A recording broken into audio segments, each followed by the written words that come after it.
All right, now, everybody. Quiet, listen to me. We're going to start a show. Now, some of you people have been with me before. You know it's going to be a tough grind, but we're going to have a show.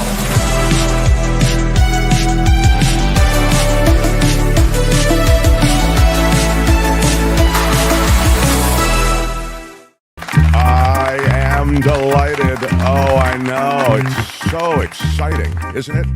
Nothing like recorded applause to get you started on a Wednesday. We got a really cool visit with John Rothmann ahead. He is the scholar and our regular Wednesday visitor. There is election news, which will whip your head around. I think also we can shed some light on the future of elections in America. There's a lot going on in America, and I think we sort of, sadly, I hear this from a lot of our guests, look toward American institutions to hold up. And when the American institutions that we look to see hold up have been essentially infiltrated by what is a radical plan to reimagine America, I don't necessarily have the same hopes that everyone else. I guess I have hopes, but I don't have plans that depend on that. Nonetheless, I think we still have to run that out. Elections are still so very important, which is why we focus on them. It's perhaps the one institution in America where we can still put some faith. And some of the special elections that we've seen Democrats prevail in and Republicans lose in, I think you begin to, in a way, see that perhaps that is the institution that will hold up. We will see. Kim is here, everyone, and Kim, of course. Kim, how are you? Bringing to. Oh, thank you very much. My coffee is being brought here now. Time for tea. Thank you so much. The Born to Peacefully Protest mug is where I drink the coffee from. This is Coachella Valley coffee. Fresh, black, hot. I will put it right over here in the official mug warming machine. If you haven't yet, please do check them out, CoachellaValleyCoffee.com.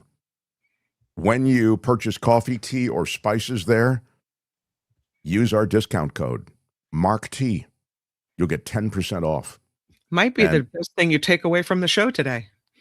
It may be the thing to take away. I think that's exactly right. Sadly, it may be the most applicable thing to your life. But it is the best coffee on earth and the greatest tea on earth. The spices, otherworldly. You know where they are at Coachella Valley Coffee? They're down in the desert. Normally, it's a boutique roastery. You know, all the coffee is curated with great care, and it's all hand roasted, of course. They have set up at the tennis. There's a huge tennis tournament in the desert of California, and they have this really big. I mean, I've watched them grow from this little, garage type roastery to, and I was drinking them before they ever were on the show, as you're aware, and they've grown now. And if you go to the tennis tournament in the desert, which is beginning, I think, in just a couple of weeks, they have a big, big pavilion. It's really quite exciting. Awesome. So, CoachellaValleyCoffee.com, MARKT at checkout. They'll send you fresh stuff, and it will be special. Put that coffee down. All right. Now, I am wanting to get a quick update before I get into the heavy stuff on the Olympics. Yeah. The Olympics. Look at that. Is that the medal count? Well, I don't know the medal count. I guess there's. I haven't. Is the medal count very good? Yeah, that's the medal count. Norway. The Winter Olympics, you'd expect the northernmost countries to rock it, right? And I think that's what you have. Norway with the top number of medals. Is that it, Kim? 15. They have 15 medals, 35 overall. 15 gold medals, I should say. It's Italy with 9 gold, 25 overall, 24 overall U.S. right behind it, 7 gold medals, including one that was just taken by Michaela Schifrin in the slalom. She had the great story there is that she was being talked about as on the decline, having a rough season. She had a rough outing after rough outing. I read that's a great shot for what I'm saying, actually. Thank you, Tony. Thanks, Tony. The idea somehow that she may not even end up on the medal stand was something that was very much in the zeitgeist around the Olympics. And so for her to get a gold medal is really extraordinary. Yeah. Yeah, this was going to be her final Olympics as well. So her third and final, so that she pulled off her gold in this after 8 years with no gold medal. This is a big deal. Yeah, really, really cool. I just think all of these athletes are amazing. I mean, to be training at the levels that they have to train to Did, even compete. did you Uh, see the yeah. video? And I don't know if you can see it, but they were doing the ski jump competition. I think it was a ski jump, and there was a dog that came running down the ski jump, and just random dog that triggered the high speed cams. Kind of funny. I, I don't. Oh, there, Mark went away. Yeah, it happened right during the race, and there was a skier on the slope. Boom, there it went. There was a dog right there.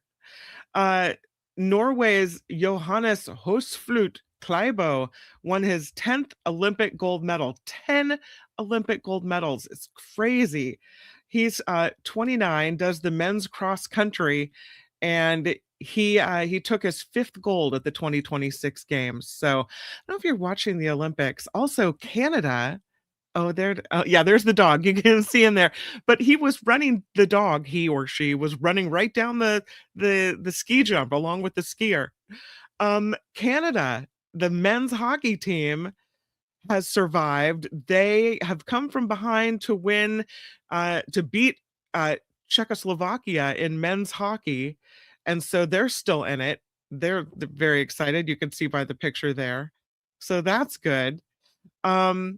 And yeah, I don't know if you've I've been enjoying the ice skaters as well, despite this whole, I don't know, controversy about the judging and the French judges not giving the American skaters the scores they've desired or they deserved. The skating is just so beautiful this year. Really love it. I do want to say thank you to Last Angry Manny, who I just see pops in with the Olympians are also trained not to be political. Well, and there's the dog. You can see the dog on the tracks, just running right down. There it is. Yeah, I was amused by that. I don't know if they know whose dog it was. It kind of looks like a wolf almost, but Yeah, said this it is was a wolf dog. As a wolf dog, yeah. Yeah. So, as Last Angry Manny says, the Olympians are trained not to be political. That's one of the things that has happened this year. Is the skiers or the Olympians from America are asked about how it feels to represent America with everything going on, and people have been forthcoming and not pleasing the administration. Where JD Vance has said, you should not be representing America and speaking out against America, which is completely the opposite as to what America stands for. We have free speech. We're able to speak our minds. So it's a rather American tradition, I would say, to be able to do that. Also at the Olympics, speaking of JD Vance, welcome back to the show, Mark Thompson. Yeah, this is just brutal today. I can tell. Go ahead. Anyway, with that, I was going to bring up, and hopefully you have comments about it. JD Vance is questioning Eileen Gu and her decision to ski for China. Now, she is a dual citizen, China and the United States. She grew up in San Francisco, but her family is from China. I've had some questions about that. It seems rather, and I know a lot of athletes do it. They want to, they get in where they can. If they don't make the cut in one country, if they have ties to another, they race for that country. But it seems rather un-American to grow up in America, to have all of the rights and privileges of being American, and turn around and win gold for China. Yeah, I really don't have strong feelings about this, and I'm always surprised when others do as well. Although I think it's such a personal choice. You feel, in her case, as though your family roots, your heritage is in China, but obviously your life, and as what you suggested, your coaches, your world that, if you will, lifted you up to this level was very much part of American culture. I think you could make a case that, don't you think you should be flying under the flag of America? On the other hand, as I say, she is perhaps not happy with what's happening in America right now. She doesn't say that. She says it's really just about building the sport out there in China, like repping the sport. Oh, he went away again. Well, this is not the first time Well, that they paid her a lot of money, right? I don't know if they And they've paid never her. been competitive in skiing, so I that's don't how. I didn't think that countries were allowed to pay Olympic athletes like that. I thought that this was not the They didn't Olympic pay way. her. I just wonder about this stuff. She's yeah, not I the don't first know. Olympics she's I don't done. think She she did the got last paid. two with them, right? The last two with them, absolutely. And last time I asked the same question, but here's what JD Vance had to say. He said, I certainly think that somebody who grew up in the United States of America, who benefited from our education system, she went to Stanford, by the way, from the freedoms and liberties that make this country a great place, I would hope that they want to compete with the United States of America. This is what Vance said to Fox. So I'm going to root for American athletes, he said. And I think part of that is people who identify themselves as Americans. That's who I'm rooting for this Olympics. So she's 22, as Tony just mentioned. She's won 2 silver medals at the 2026 Winter Olympics in Italy. That adds to her 3 medals, including gold in the big air and the half pipe from the 2022 games in Beijing. Her mom is from China. And she also represented China in 2022. Her father is American. This is why she has ties to both places. And she had to choose, because I would imagine that if you're winning gold, you're competing against Americans, that it's not that you weren't good enough to make the American team, that it's not that you weren't good enough to compete for America. You actively chose to compete for China. And I understand that athletes do this all the time, but I'm interestingly perhaps aligned with JD Vance on this issue. I'm perplexed as to why she wouldn't have chosen to compete as an American athlete. I don't know. She says, here's what she says, Tony. I embrace my multicultural upbringing. She is, as you say, trying to build out the sport there, and the U.S. already has representation. She said, I like building my own pond. She does speak both English and Mandarin. I don't know. I 14 million. 14. Oh, they paid her? Yeah. Where's that from? What's that source, Tony? Is that AI? I don't believe it. New York Post. No, okay. Well, maybe they paid her. Maybe she did it for the money. Maybe she's a sellout. It's a 3-year funding deal. It's all. There's ways to hide this. It's okay, obvious. Tony. So she grew up out here. Imagine this. China doesn't have a competitive skiing team. This is how you do it. This is business. Imagine this, Tony. You're the skier. And you could compete for America and feel patriotic, or you could compete for China and get 14 million in your pocket. What do you choose? 14 million. 14. Okay, so maybe we shouldn't judge her too harshly. I don't know. No, I'm just saying that's the truth. It's okay to say the truth. What I am confused about is that there are a lot of countries where you're allowed to have dual citizenship with, but I thought that China was not one of those. I thought if you were a Chinese citizen, that was it. Like they didn't allow you to be a dual citizen anywhere else. Clearly, China likes winning. I'm wrong. Unless, I guess it's like a lot of things. Like it's like when your favorite sports team and the guy cheats. It's like it's okay. It's our team. Yeah, I guess right? so. I don't know. Come on. Yeah, so there she is, and taking gold and doing all the good things that she's doing, and she's doing it in the name of China. Make the scratch. Yeah, good for you. How did you feel about that, Kim? You think that she, you think that she should aligned fly with under the flag of America? I'm aligned with JD Vance on this issue. What you missed is that Tony uncovered that she was paid $14 million by China to compete with her. This is not the first Olympics she's done this in. So would you take that totally million, changes everything. Okay, would you compete to be patriotic for America? Do you have a problem with the Chinese treatment of human rights? Yeah, you're with right. all the things they've done. I don't know. Yeah, 100%. I wasn't aware of that 14 million. Very good, Tony. Once again with a Thanks, Tony. Tony is like hitting the ball today. Tony is he's going to be on the medal stand today. I'll tell you that. That's definitely the case. Exactly. Good stuff. All right.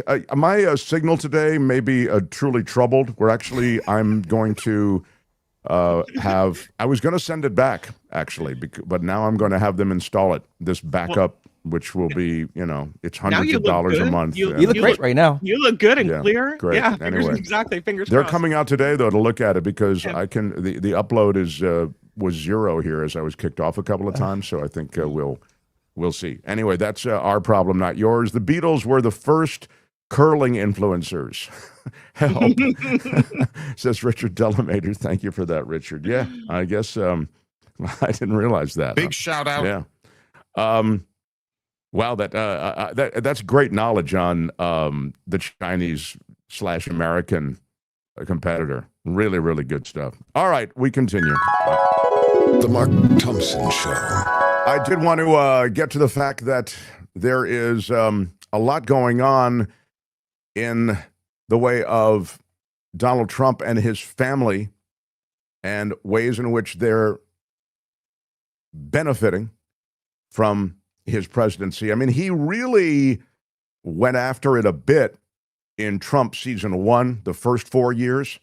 But now that he's come back, he has his hands in every bit of grift, both hands, that he possibly can be part of. I'll get to the elections, I'll get to government, I'll get to ICE, I'll get to all of that later. But for now, a quick note on the Trump family and Donald Trump himself. This is Chunk of Trump.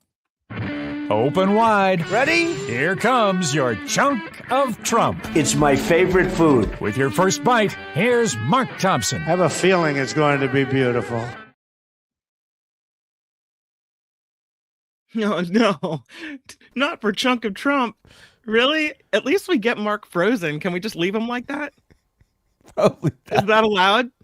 I don't. I'll do Let's chunk of I'll Trump. make him smaller at least. Yeah. Oh, no. he's so cute. At least he posed in a good way, Here, I'll try to. Oh no, like this. He just looks like he's waiting. He's waiting for us. Oh, I'm The, sorry, everybody. okay, we got to do it. It's tech problems. The Trump family business has filed for trademark rights on any airports using the president's name. If it's Trump Miami or Trump Dulles or whatever it is, they want to trademark it. They have filed to trademark the use of the president's name on airports, but the family says, we're probably not going to charge a fee for that, at least for the proposed renaming of the airport near the Trump, Florida home. Applications filed by the Trump Organization with the Federal Trademark Office are seeking exclusive rights to use the president's name on airports and dozens of related things found there, from buses shuttling passengers to umbrellas to travel bags to flight suits. This all comes over debate in Florida over a state bill that would name the Palm Beach Airport after Trump. And also this big dispute over this funding of the tunnel connecting New York to New Jersey. It's tied up with a proposal that both the tunnel, and Dulles International Airport, and also the Penn Station bear Trump's name. The Trump Organization says the applications were triggered by the Florida bill, that it didn't seek any profit, only protection against bad actors, given that Trump is the most infringed trademark in the world.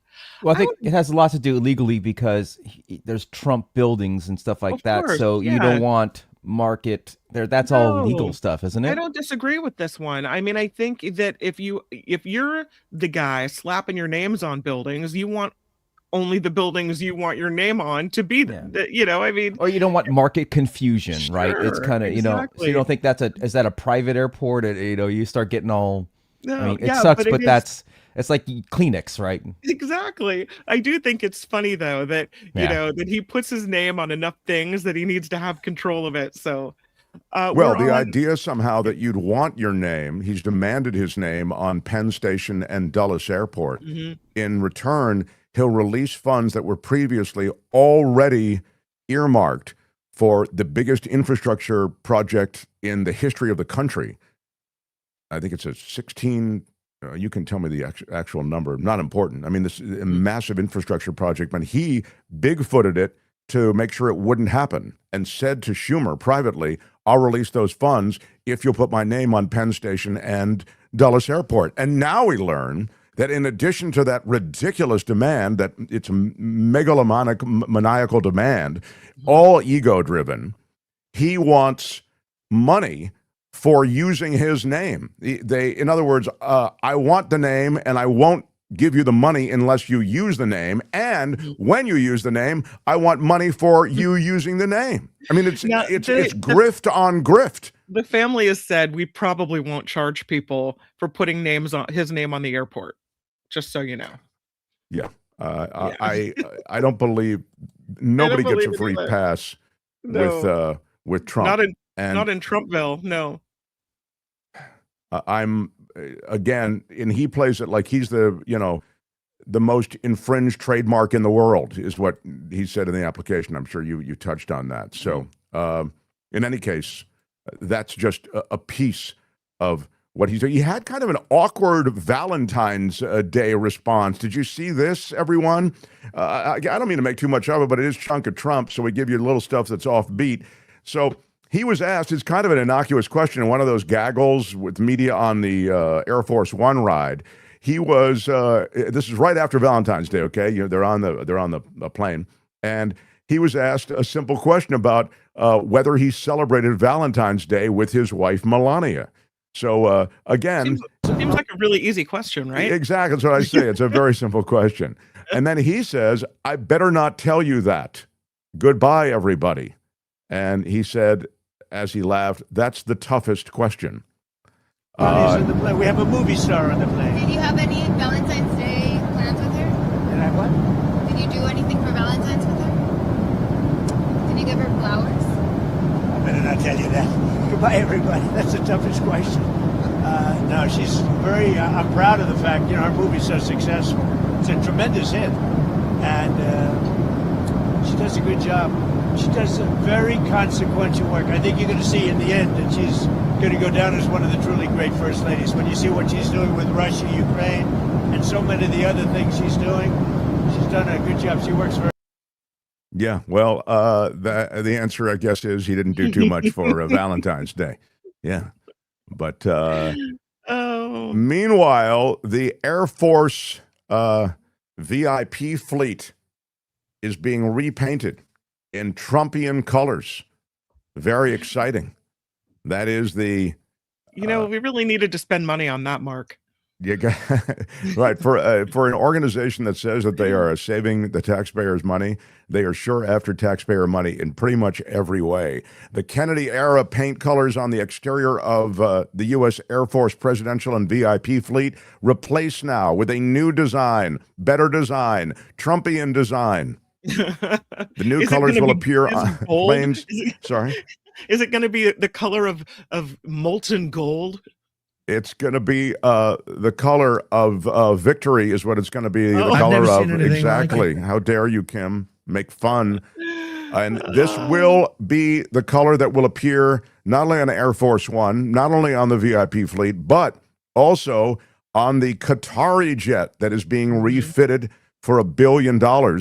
And that is being converted to serve as Air Force One. Some of the blue and white aircraft already being repainted in dark navy blue, deep red, and, Kim? Gold. That would be gold. Gold, exactly. As they come in for scheduled repairs and maintenance, they're taking care of the new color scheme. The classic robin's egg blue color scheme of the current fleet dates back to the Kennedy administration. The failed presidency. Kennedy administration. It's a new day in America.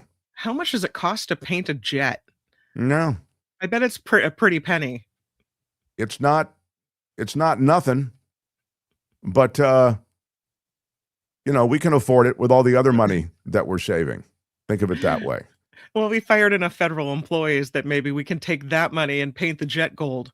Oh, yeah, but that federal employee money we're actually using to bail out the farmers who are getting screwed by the tariffs. So, damn it. Yeah, it's a little tricky. We'll find the money somewhere. Finally, in chunk of Trump, money? Yeah. RFK Jr., who is Trump's pick to run the biggest health-related organization in history.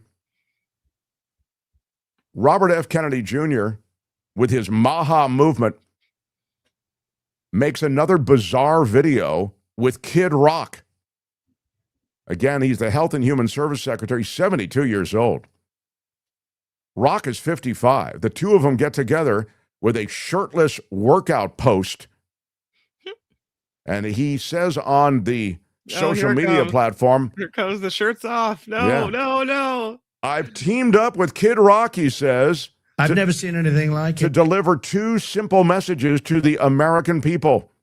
These are in capital letters for extra emphasis.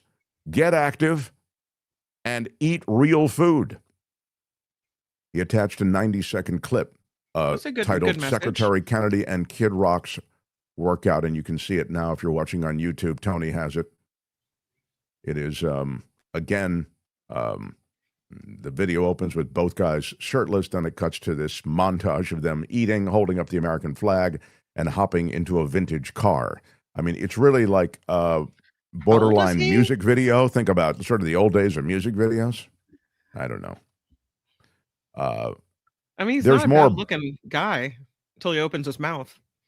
Well, I mean, that looks like I don't mean to cast any aspersions. Aspersions is a ding word. But I do think that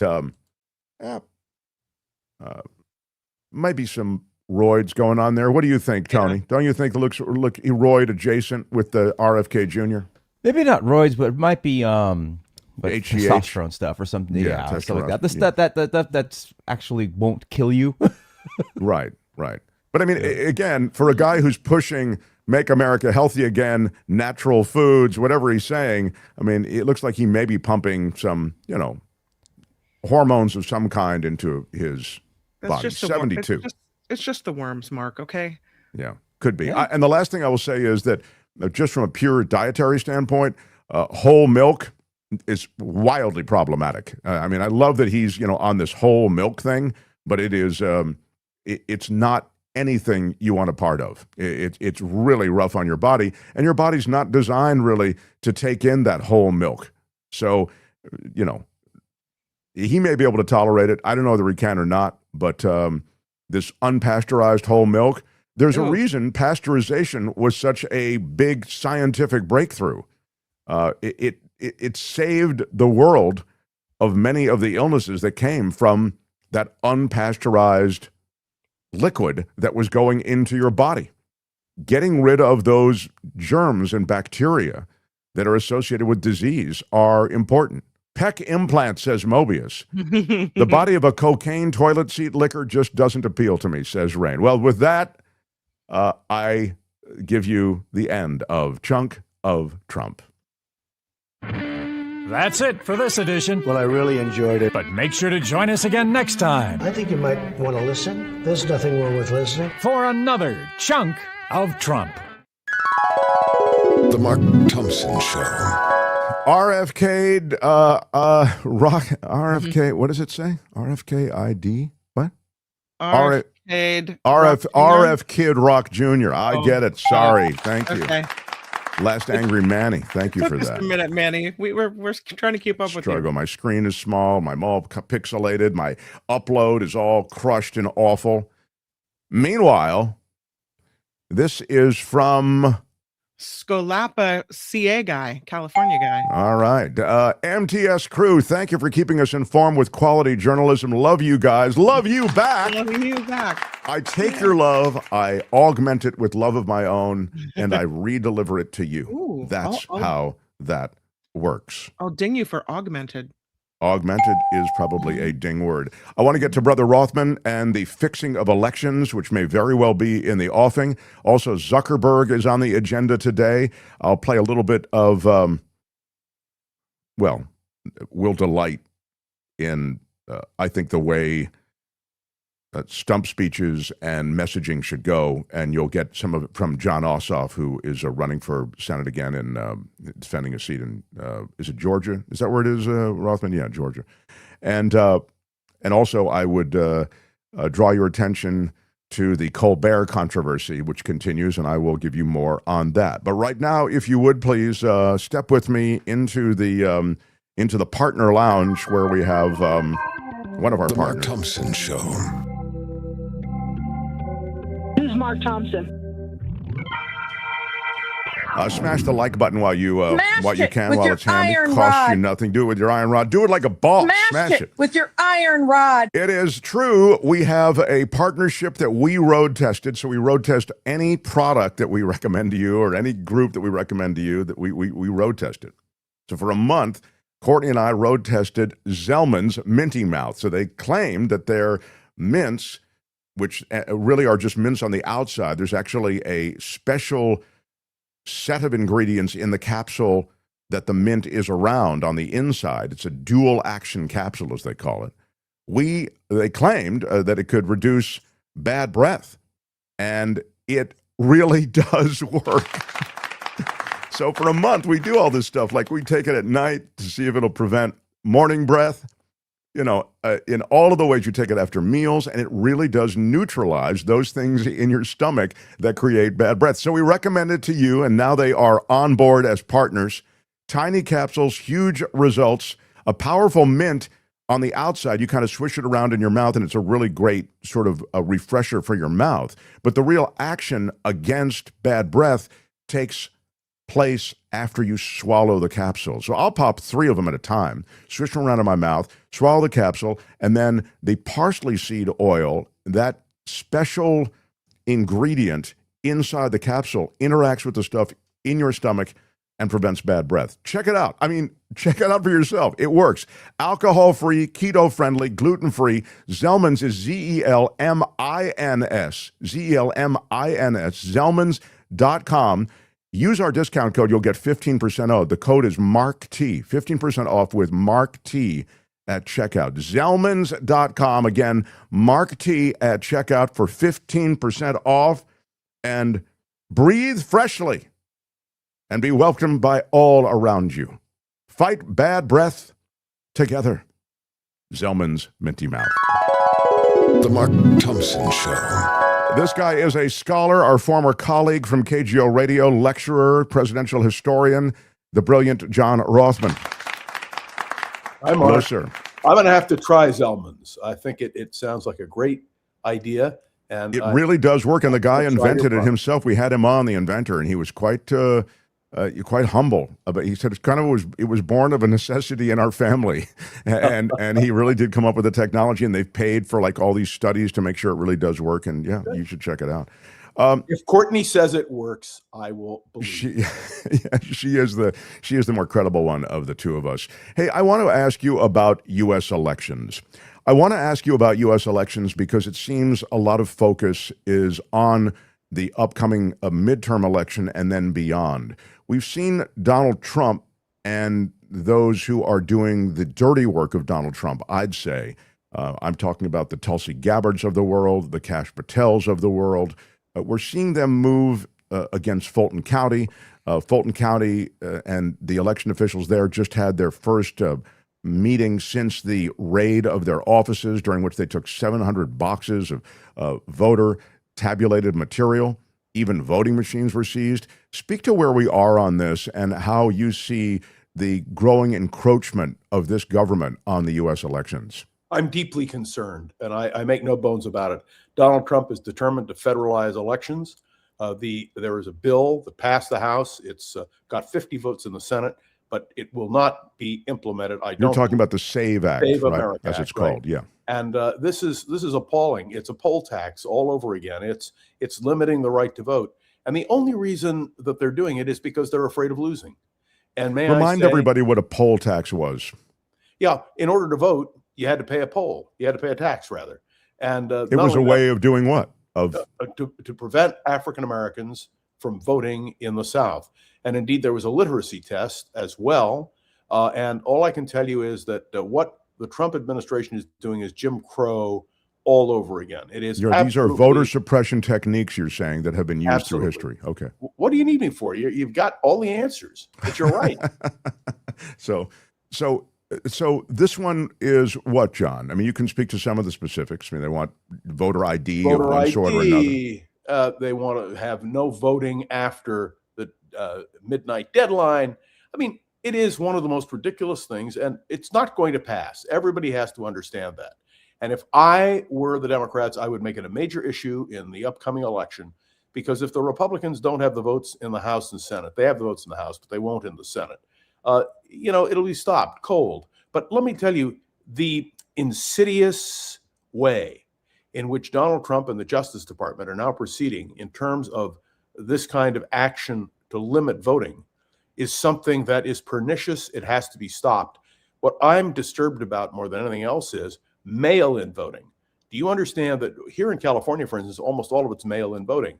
The days when I would go with my wife and my kids to vote together and have a picture taken, those days are over. Everybody votes by mail. And I think that Trump, aware of that, sort of sees the move against mail-in voting, and Rothmann is so right. They've really targeted mail-in voting, or at least Trump has.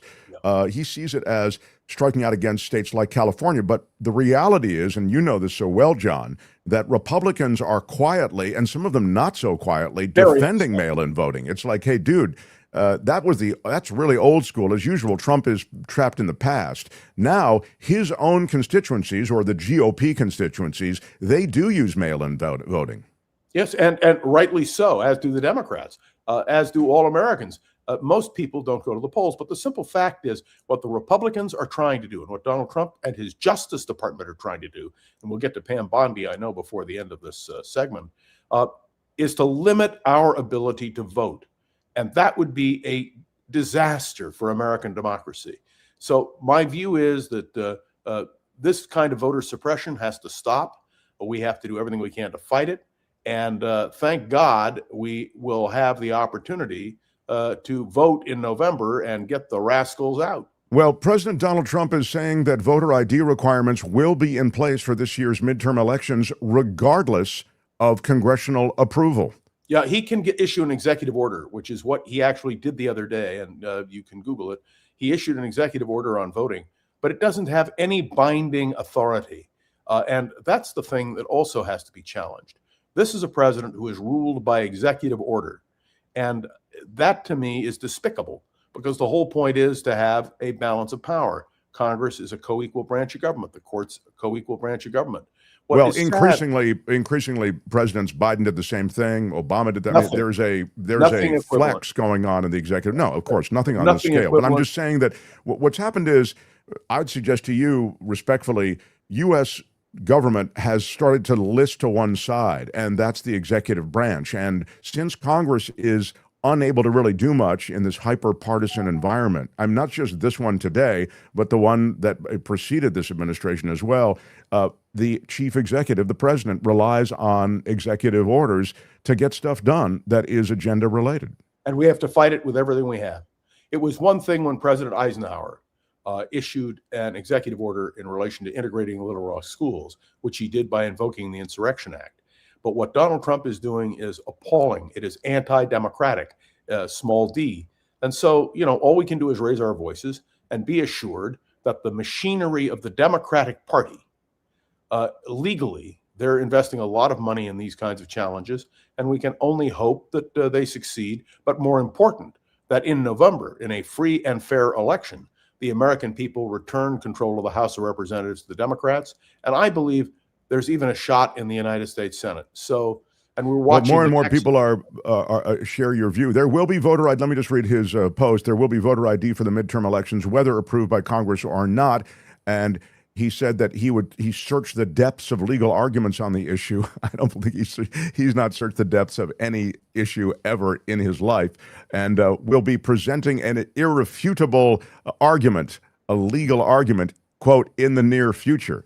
Don't forget, there is no legal argument. He said if we can't get through Congress what we want done, there are legal reasons why this scam is not permitted, and he's saying we will get this done one way or another. Mark, same thing when he says the 2020 election was stolen. I mean, this man is, I have to tell you, I don't think he's fit to be president of the United States. And I know there are people listening to the sound of your voice and mine who defend Donald Trump, but we have never had a president try to use such excessive presidential authority. And I believe it will be stopped. It'll be stopped by Congress. It'll be stopped by the courts. I'm still waiting patiently for the Supreme Court to step in on the tariff question. Well, let's just, before you get to tariffs, I just want to get you, because you are a scholar in this area, take me through the legislative process. This bill, which, as you say, is so pernicious. It would take away the vote from so many. It also, by the way, I know it's getting a lot of publicity, the voter ID part of it, but there is an administrative bureaucratic layer of demands that would go on to all the states that couldn't possibly be ramped up in time for the midterms. And by the way, they'd kick in before the midterm. They'd kick in right away, these administrative demands. And there's no money that is set aside in the bill to help with that bureaucratic infrastructure that they want. So they've created in this bill by design a kind of problem that is going to occur should the bill pass with the state elections. There just won't be enough time and there won't be enough money to get things organized. So, as I said, so take me, it passed the House. Take me to the Senate, because there are 50 votes in the Senate for it so far. You need 60. You need right, 60. that's the point. And he will not get 60 votes. And believe me when I tell you this, he can issue all the executive orders he wants. But when it comes to the actual law, it's not going to succeed. We will see in November, I am convinced, free and fair elections. And what the Republicans are trying to do now, in a desperate attempt to prevent the Democrats from taking control of the House and maybe even the Senate — we're going to talk about the Texas race in a few minutes — the Republicans actually could lose that seat in Texas because Cornyn and Paxton are going at it tooth and nail. And the Democrats, well, got a big boost, as you'll describe in just a moment when you talk about what happened the other night. Yeah. Well, I'll go to Texas then, and the entire controversy that's swept into Texas. First of all, before I even get to the controversy, I'll just share a little something of what's happening in Texas now as a result of this administration. Okay, and that is that South Texas is being devastated by the Trump immigration policy. I mean, devastated. There are home builders there that are unable to do business because of their immigration raids there. And there are statements along these lines. South Texas will never be red again, said one person. It's a catastrophe down there. Construction executives have held multiple meetings over the last month with the White House and Congress to discuss how immigration busts on job sites and in communities are scaring away employees, making it more expensive to build homes in a market that's desperate for new supply. The affordability issue is on full display down there in Texas, as you know, John. And there's an electability argument. In other words, GOP leaders are saying, hey, we don't have any Hispanic support now. And so you've brought us economic ruin, and you've destroyed a constituency that was supporting us. So that's Texas why the Democrats is very much in play. That's why the Democrats may well take the United States Senate seat in Texas, and why the Republicans are in a panic, and they should be in a panic. May I tell you, this isn't a Democratic or Republican issue. This is an American issue. What Donald Trump is trying to do is to subvert the American electoral process. And I challenge the Trump supporters who are listening to the sound of our voice. You know it and I know it. There is no political justification from an American point of view for what Donald Trump is trying to do, and he'll be stopped. Now let's talk about the Talarico thing with Colbert being forced to keep Talarico off of his show. Talarico is running for Senate. Talarico's so good, and we identified him as someone who was so good a long time ago on this show, and one of the reasons we did is that he can speak the language of Christianity so well. He can speak the language of the best of Christianity, and he's able to tie it to the kind of social change that he promises he'll bring to the electorate, and he's also able to compare it to what's happening now, the sort of cruelty, brutality, and greed and corruption that defines this administration and regime in America. So he's an extremely effective speaker. So and he may well win, and I think that's the key. He is on the way to winning the Democratic nomination. He will be the contender, and I believe if he wins the election, it'll be a major blow. Let me just say a word about Colbert. What he did was brave and true. What is happening at CBS News under Barry Weiss is shameful. And I hope everybody understands there is an attempt now to control not only CBS News, but the way interviews are done. And this is something that is absolutely intolerable. I want you to know. Well, wait a minute. But, John, this is not CBS News. Colbert is a talk show, okay? So you're right about CBS News. But before you go on to that, I just want to concentrate on what happened here, because Colbert's interview show is an entertainment show. It's a talk show. And in the fair equal time rule, there is a specific carve-out for shows like Colbert. So that's why this... You're forgetting the most important thing of all. What Barry Weiss, who is now the director of CBS News, is doing. This is all interconnected. The Trump people are commanding it. And so I have to tell you, you and I were talk show hosts. I always tried to have balance on my show. And I always invited the opposition to come in. But the equal time provision doesn't apply. It applies to broadcast journalism, what we did when we were on KGO. It does not apply to this kind of medium, which exactly. That's exactly the point. So, again, Talarico's the Democrat who's in a primary against Jasmine Crockett, who's, very, very good also. The Republicans would rather run against Crockett. They both poll very, very well, John. Both these candidates on the Democratic side, and they both poll well against the Republicans. So I want to play a little bit of, now this is post-Colbert. Talarico is on the stump.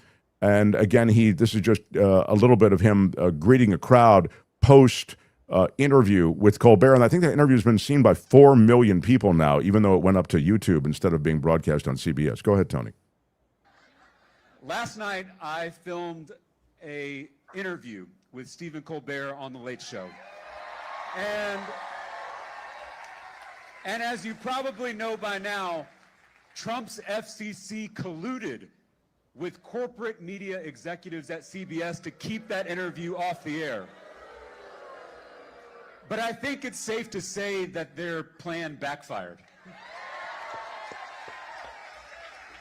I think Donald Trump and his billionaire friends know that we're about to take back Texas. And these are the same people who ran against cancel culture.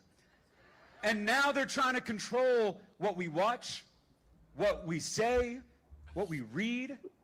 And this is the most dangerous kind of cancel culture, the kind that comes from the top. They went after The View after I went on there. They went after Jimmy Kimmel for telling a joke they didn't like. They went after Stephen Colbert for telling the truth about Paramount's bribe to Donald Trump. Corporate media executives are selling out the First Amendment to curry favor with corrupt politicians. A threat to any of our First Amendment rights is a threat to all of our First Amendment rights. This is very true. He speaks, I think, so eloquently about this and so sharply about it, John. And, it's happening everywhere. It's happening on Meta, yes. Facebook-owned social media platforms, talking about Instagram. I think it's happening here on YouTube. So there are fewer and fewer places now in America where dissent is tolerated. And this regime is showing all of the signs of the kind of authoritarianism that is tamping down dissent and ultimately cranking up the kind of moves that we saw against Colbert. And there was a reaction. I was in my exercise class this morning, and one of the guys there, who is not notoriously generous with his contributions, said he immediately wrote a check to Talarico because he said, I was so angry by what happened. So I think that there is a backlash. It's setting in, and I think that's really going to be important. The idea, by the way, of Trump colluding with the FCC and giving orders to his chairman is precisely what we have to fight against. The whole it's not an idea. I think it clearly happened. Brendan Carr is on a jihad, the same kind of jihad that Trump is on. Let me point out to stamp down and to stamp out any kind of dissent, which is the exact opposite, as you and I know, being in the broadcast industry, of what the FCC was designed to do. And Carr is a disgrace. So all I can say is, let them continue pulling this kind of stuff, and there will be a backlash. And the ultimate backlash is what I'm waiting for, and that's what we will see in November.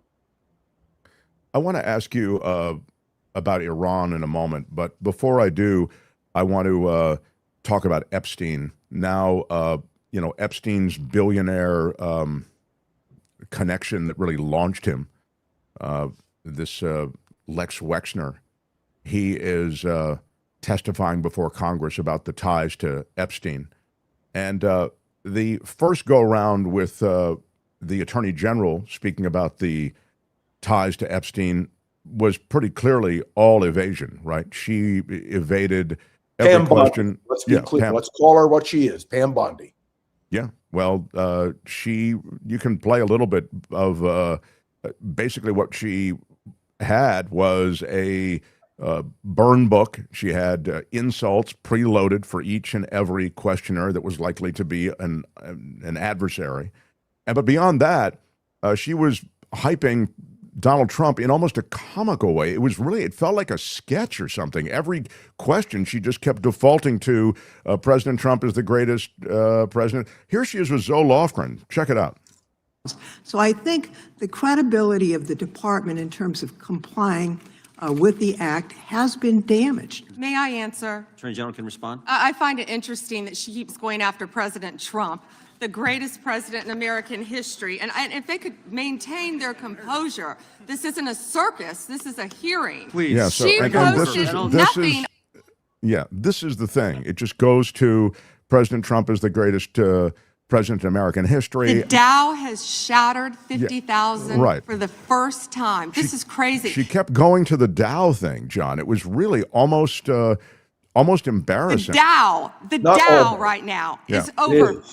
The Dow is over $50,000. I don't know why you're laughing. Yeah, I mean, she referred to the Dow like 4 times. And the Dow is over 50,000 right now. She couldn't S&P at almost 7,000. She couldn't. And the NASDAQ smashing records.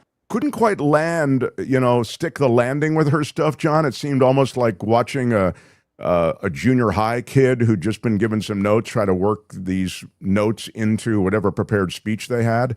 But I wonder if you could comment on the Epstein file hearings and then the sort of political toxicity that might be associated with them. Well, the Epstein files are toxic. Just take a look at what's happening in Europe over the Epstein files.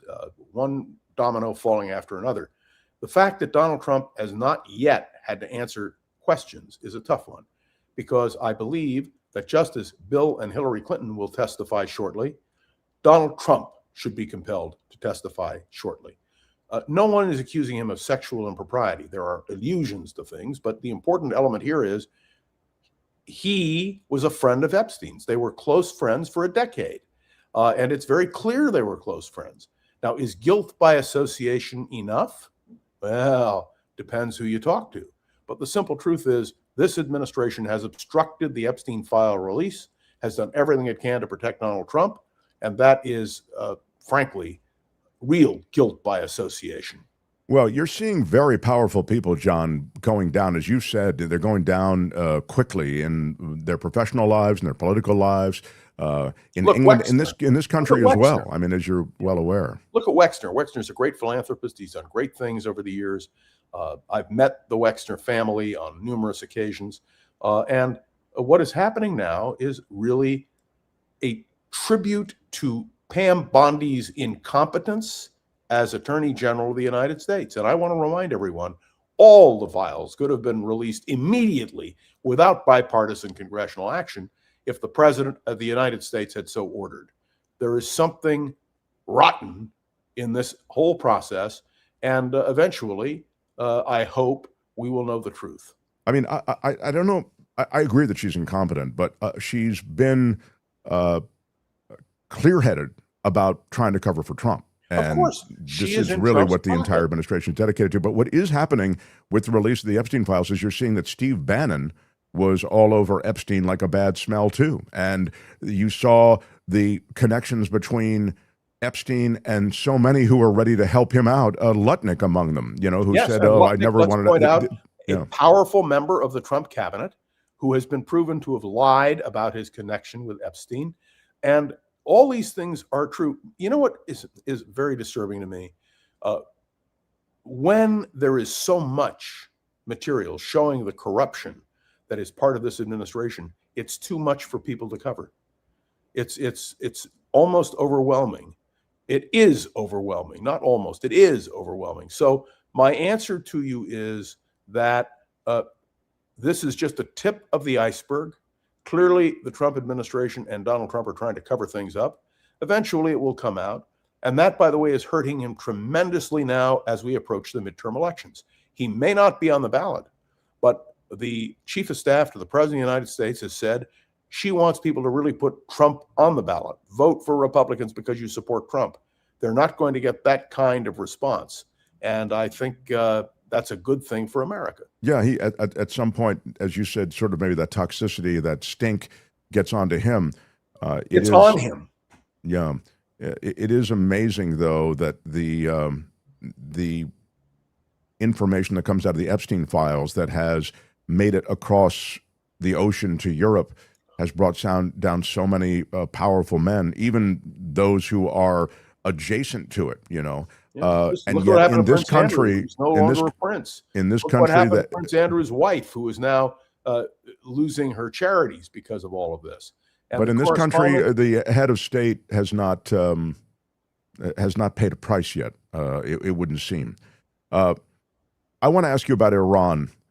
We've now, the United States has now positioned these aircraft carriers, you know, major pieces of hardware off the Abraham Lincoln and the Gerald R. Ford. The Gerald R. Ford, I'll remind everybody, was off the coast of Venezuela and was very much involved in that Venezuelan military operation. There's been, by the way, another interdiction, or whatever we want to call it. 11 people were killed in a bombing of a, quote, drug boat. But let's put that to the side. It's just I think the U.S. is really out of control with these military flexes. These are war crimes by any yardstick. But let's leave it to the side for a moment. And tell me what's going to happen in Iran. It looks, with all that hardware around Iran, it looks like some kind of military move is imminent. You know, that's what I think. All my friends in intelligence tell me the same thing. You can't move that much hardware in and not do something. Let me point out the Iranians are being very resistant to any compromise. And what really is at the bottom line here is that all the military power in the world, what you really want to do is to see regime change in Iran. Remember, we have had experience with regime change in Iran. We, the United States and Great Britain, changed regime with Mossadegh back in the 1950s. We saw the regime change when the Shah... Mossadegh was elected by the people, wasn't he, John? Yes, and he was supported by President Harry Truman. So it was an odd thing we did when we installed the Shah. It was British Petroleum who came to the Dulles, and it's very clear what happened. And Eisenhower acquiesced. He was brand new in the presidency. I don't think he understood the implications. But look, the simple truth is no one supports the mullahs in Iran.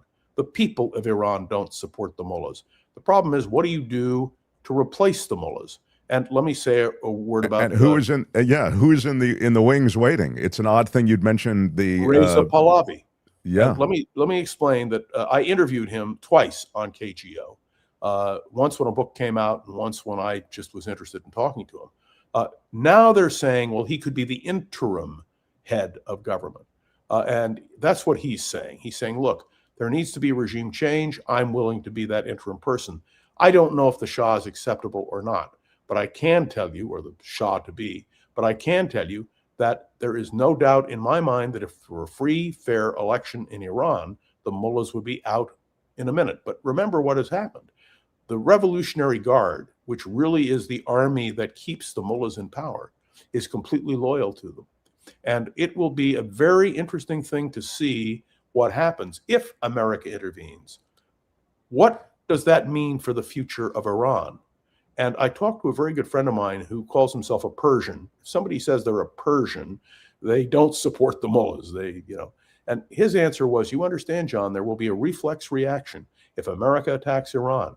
Even those of us who oppose the mullahs will back Iranian independence. We don't want to see Iran become a vassal state.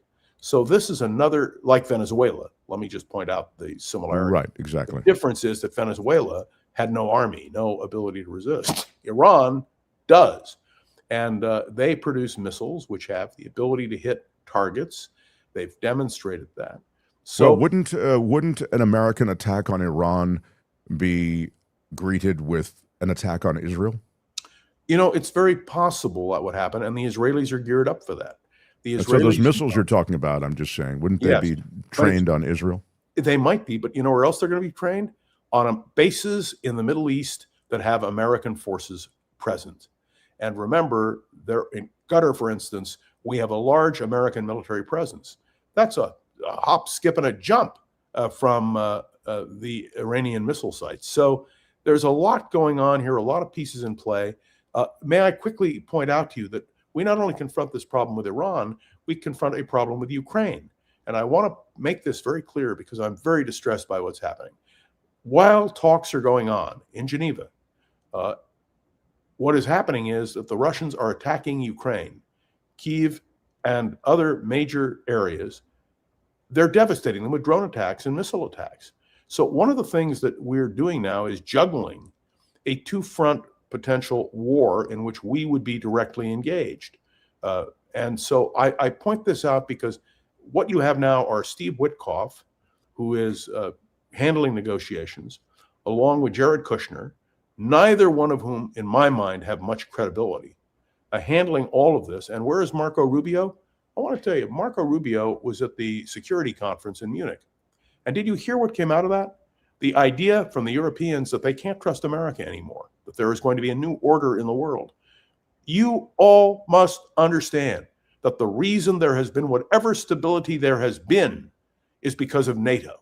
And the fact that this president is continuing to subvert and to attempt to disarm NATO is one of the greatest disasters in American political history. Marco Rubio, by the way, has announced, just so everyone's clear, he's not running for president. He will support J.D. Vance, who, by the way, said just last week that America is a Christian nation. Very interesting. But it's important to note that a ticket of Vance and Rubio, from the Republican point of view, would be a very, very strong ticket. And that may be what the Republicans are heading for. So I'm raising all these things because it all fits in context to your question about Iran, about Ukraine, about what's happening in Europe. Well, the one thing I would suggest, and you, I think, rightly identify Witkoff and Kushner as rookies, essentially, you know, with no cultural understanding of the relationships here that go back decades between the West and Russia, et cetera. They look at everything sort of as a business deal, very akin to the way that Donald Trump looks at everything. These are real estate guys. Witkoff is his golfing buddy. He made his money through real estate. I've talked about this from the very first hours of the administration. And so to have him dealing with Ukraine is just the oddest thing. Rubio, as you say, is sort of in the back seat. But I think what is also relevant that you left out, just because you were covering so much, I think, is that on the Russian side, you now have a negotiator there who is also just a money person. They're also, it would seem, more interested in crafting some kind of deal on the money side. It's sort of a naked oligarchical sit-down is what's going on. It's disgusting. And so the people are lost. The people of Ukraine are lost in all of that. I'd suggest that is it's a bellwether moment. It shows you the way in which these various high-stakes negotiations are going to be more concerned with the finances around them and the deals that can be made for the oligarchs than anything else. I agree. And let's just point out that Russia, the Russians have been directly implicated in the murder of Navalny. And this was a European finding. And we're still doing business with Putin, who is a murderer par excellence. So we have to know what we're up against. And we don't have time, I guess, to go into the whole Navalny story, but it's worth... Well, I mean, they're not the whole story, but I mean, I think the finding was pretty clear that he was poisoned. This is a guy who was a major rival of Putin's, and he was poisoned straight up. So the official story was that he had been walking around the prison yard, wasn't feeling well, collapsed, and, but as it turns out, what? He was poisoned. And it was very clear that he was murdered, and it was, frankly, an obscure kind of poison. And the Europeans have made the determination. But the bottom line of everything you're saying is we have a president who is completely out of control, and we have a Congress which is not willing to step in. And I think that is one of the real arguments that needs to be made by the Democrats as we approach the midterm elections. And you and I know in our conversations over the next 10 months are going to focus completely, I hope, on this question of the balance of political power and what will happen with Donald Trump's executive orders and what the Supreme Court will do on tariffs and what we are talking about here in terms of the future of the United States of America. Well, that's why I say when I describe the country from an administrative standpoint as listing to one side, I think you're right. There has to be a way to right this ship, and there has to be a way in which Congress begins with some muscularity to rein in a chief executive who is, I agree, running amok. So can you imagine changing the names of airports and tunnels to Donald Trump just to satisfy his ego? Which, by the way, they don't have the power to do. I mean, but let me just tell you this, and I've said this, I think I said this in the first few months of his presidency. I wish he was just concerned with putting his name on stuff. I wish. I will give him all the names he wants. It's all the other crap that he's doing. Oh, it's thoroughly corrupt. It's moving into American cities with these thugs. It's the loss of First Amendment protections. It's everything he's doing with the destabilization of all the diplomatic relations that have been in place since World War II. It's the complete undoing of the EPA and the destruction of this environment with toxins that we know are so very harmful. It's all of that and the corruption, et cetera. I wish he were just putting his name on stuff, John. That's what my wish would be. I just want to point out a 66-year-old nanny of Russian origin was arrested here in San Francisco by ICE, subsequently released because of the outcry.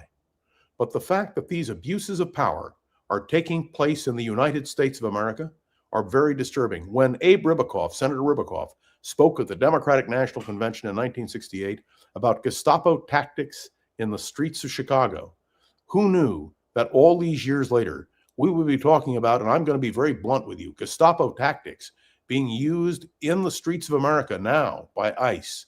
And somebody asked me, are you in favor of abolishing ICE? The answer is no. The problem isn't the agency. The problem is the direction the agency has been given. Well, you may have to shut down the agency, John Rothmann, to rebuild the agency. I'm sorry. It is out of control. Out of control. That is not abolishing an agency. All right, fine. It's got to be very clear because otherwise, I get it. Will say, "Oh, you see, they don't care about immigration." Well, sure. They're gonna say it anyway. I'm so, the Democrats are so worried about what they're gonna say. No, they aren't. That's why they're blasting back. Yes, that's why I'm just saying what's happening in Texas. I do think you got to talk about ICE. I do think you do have to talk about these things. But I think I think you can be extreme. These people, I believe that, as you know, Kristi Noem and her boyfriend, Lewandowski, they should be removed. Lewandowski isn't even a government employee. What the hell is he doing? And they're running an organization. They should be impeached, as should Bondi and the rest. That's the rhetoric that I'd like to. In fact, I'll play some Ossoff stuff. He's so very good with this very rhetoric I'm talking about. The only way there is an impeachment of any kind is if the Democrats control the House of Representatives and if the Democrats had 67 votes. It's a political exercise. It will likely never happen. But I think you can begin the proceedings because it starts the dialogue. It gets it into the zeitgeist. If the Democrats control the House, that's exactly what will happen. And the sooner, the better. We're in a really extreme situation where we have to respond effectively, and we have to understand that the federal government, including the Department of Justice, which I would prefer to call now the Department of Injustice, has been mobilized against the forces of right and truth in this country. I always remember truth, justice, and the American way. It doesn't exist in the Trump administration.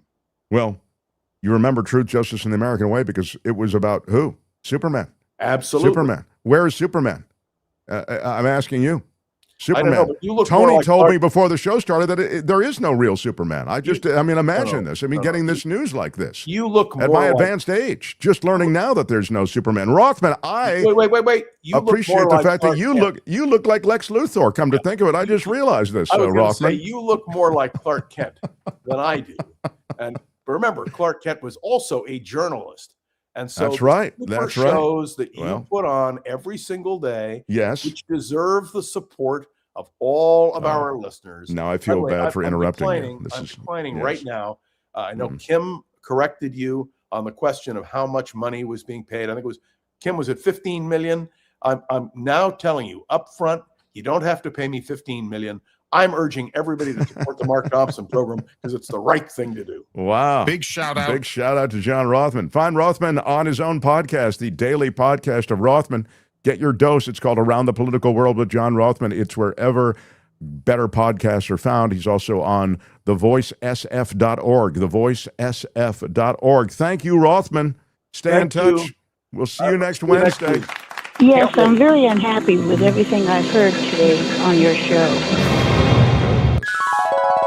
The Mark Thompson Show. Yeah, I know. How did it go so long with Rothmann? I just looked up at the clock and I said, oh my God, it's... you guys start fighting and then, I don't know what the... I blame you. Yeah, maybe I think it's my fault. Maybe that it went so long. I don't know. Well, anyway, it's great to be back. Look what I found while you guys were arguing. Oh my God! This is on the Mark Thompson Show fan discussion Facebook page. Enid writes, and she posts this picture. My Sweet 106 Dubai chocolate is in La Mirada now, headed to San Jose, and there's a winter storm warning on I-5. Oh no! And this is their new hoax. Oh my God! It's expected to be here today, but I'll be checking the tracking all day. Update. Now the arrival date is tomorrow. Oh no! What? This is just sad that the winter storm is affecting the sweetness and the magic that comes with sweet106bakery.com. Janet writes, yes. I just ordered this one last night along with a Snickers and Black Forest. I can't wait to try these. My daughter really liked the animal cookie one. I have to tell you, there was a shortage. So many people were ordering these cupcake cakes from sweet106bakery.com that they ran out of their seasonal flavors. And I got seriously, what the I know. I got an email yesterday saying we got them back in stock. So yeah, the Black we do. The red velvet, those flavors are now back and ready to be ordered again. If It's fantastic. It's sweet106bakery.com. They won Cupcake Wars twice. I'm telling you, this is a great story of a female entrepreneur who moved into this very special space and in small batches, cook to order, you order it, then they bake it, and then they package it and send it to you.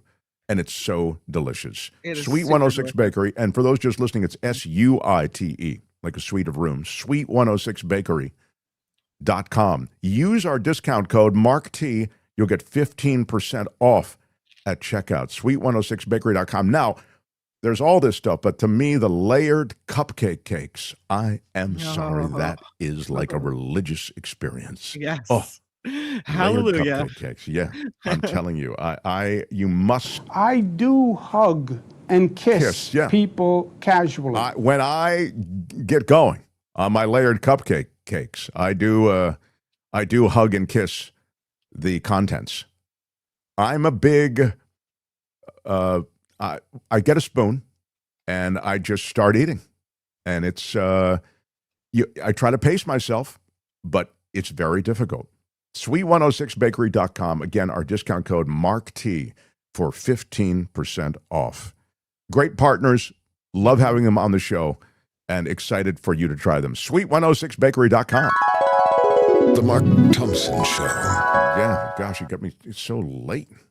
I know. I just had a Zellman's. My mouth is feeling minty. You got it all happening, as it turns out. I'm on Mark Thompson showed out. I've got my vanilla tea. I can't even tell you how great today is. Very cool. Well, speaking of Mark Thompson showed out, I wanted to thank the couple of people who joined our Patreon and PayPal crew. That's really how we sustain ourselves. And it allows us to kind of plan month to month. And so I'm very excited to welcome, as I look, somebody who came in for $5 a month, which helps us, and it's a great help. Anything is a good thing. And I also see that Marguerite came in for $5 a month. Big shout out to Marguerite. Yeah. So to both of you, Big shout out. Thank you. We don't push it too hard, but I do want to mention it. because it is the way that we sustain ourselves. There are links to Patreon and PayPal under all our videos, and you can become part of the community that supports us. And of course, super chats and super stickers are happening as well. And so anytime you want to, the moment moves you, that's a great way to... My Dubai chocolate is in Visalia right now. I love that. Says Enid. That's really great. It's so wild how you can track your stuff now. It's really, I know. cool. What I really love is when you vote and the elections department is like, we got your vote and we added it to the tabulation. Thank you for voting or whatever. It really does make you think, wow, it really does work. Yeah. All right. We continue. That's those are my shout outs to people supporting us and to Sweet 106 Bakery. The Mark Thompson Show. Kristi Noem is getting more heat. She should be dismissed. She should be shown the door. She and her boyfriend. I have no problem with the idea of having a boyfriend. You can have a boyfriend. You can ask his advice, all the rest. But as we said yesterday, if I'm flying you around the country in a special jet that is designed to accommodate your boyfriend, and if your boyfriend is really effectively running the agency, which is based on a lot of reporting what is being done, then we should have a problem with that. And now her use of Coast Guard resources for deportations raises a lot of tension with the military. So she is getting some pushback from the very military that she poses with for pictures and as she kind of cosplays her role as DHS head. So she has this relationship with the U.S. Coast Guard, and apparently they're not happy.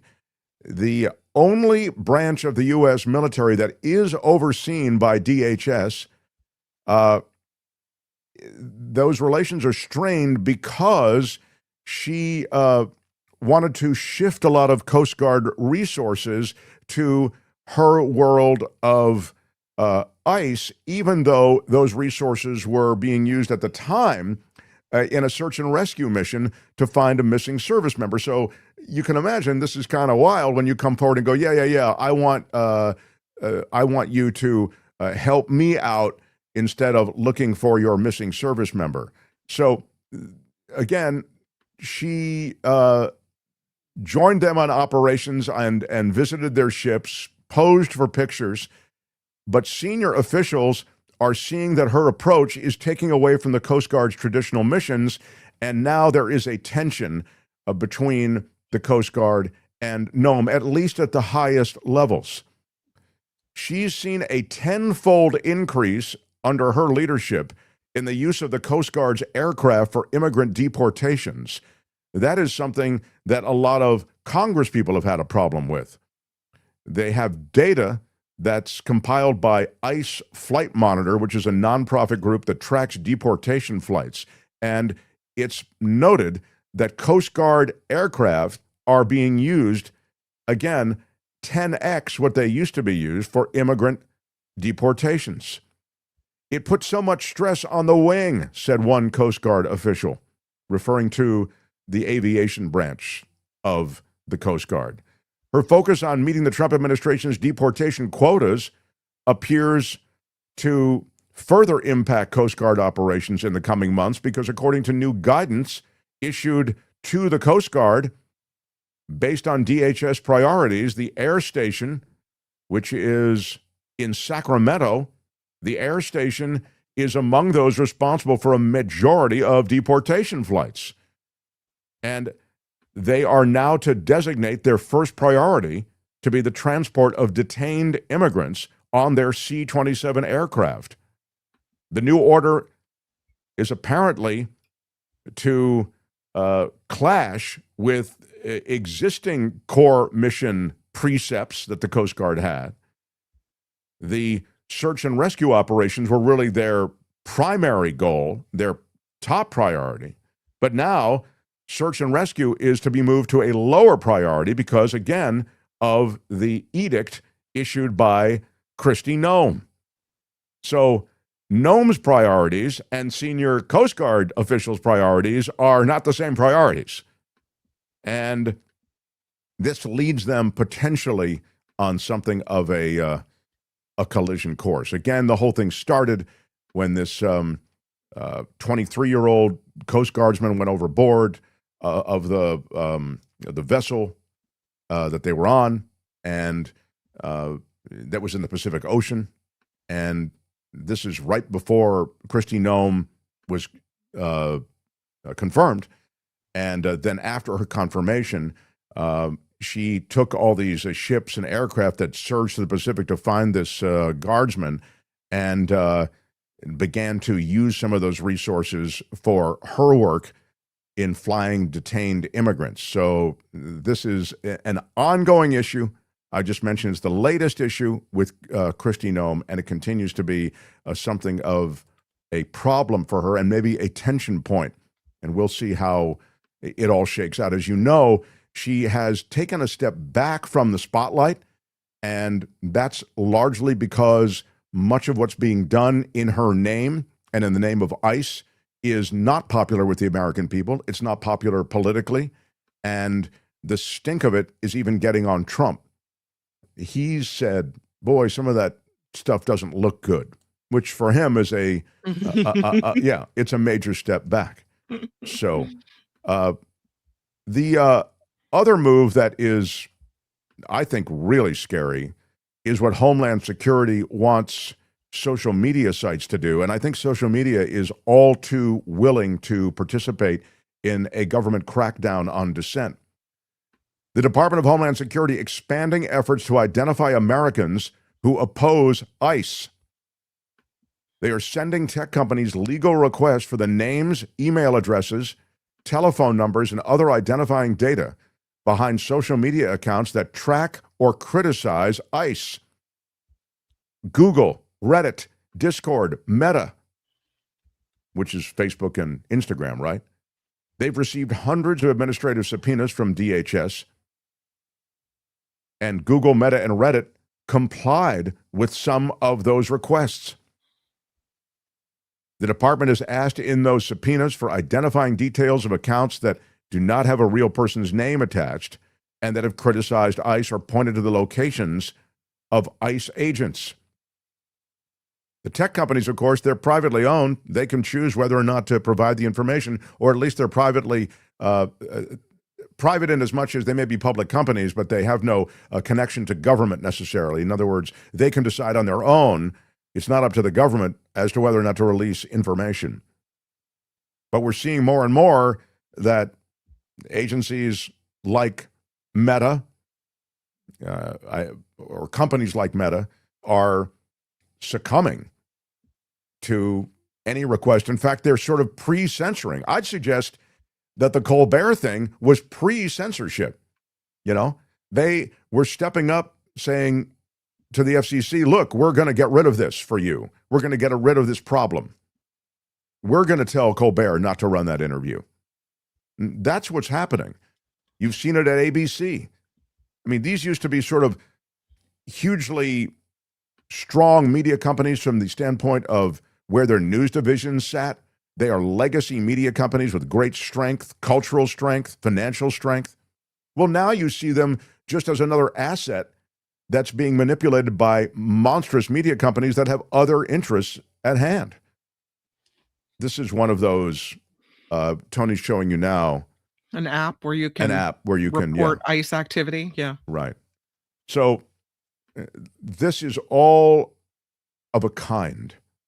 And these tech companies are giving in.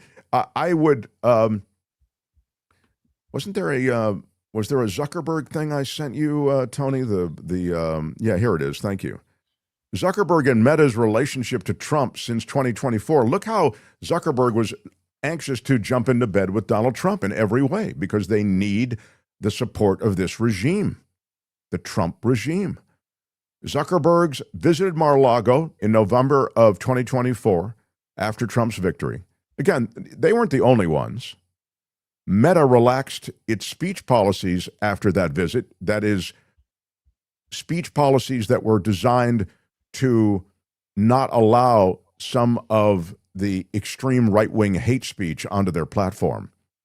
Meta donated $1 million to Trump's inauguration, and Zuckerberg attended that inauguration, alongside a lot of other tech executives. And this is my point. Tech is all in with these guys.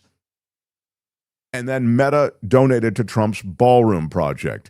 Meta donated to it. Google donated to it. Palantir donated to it, and so on.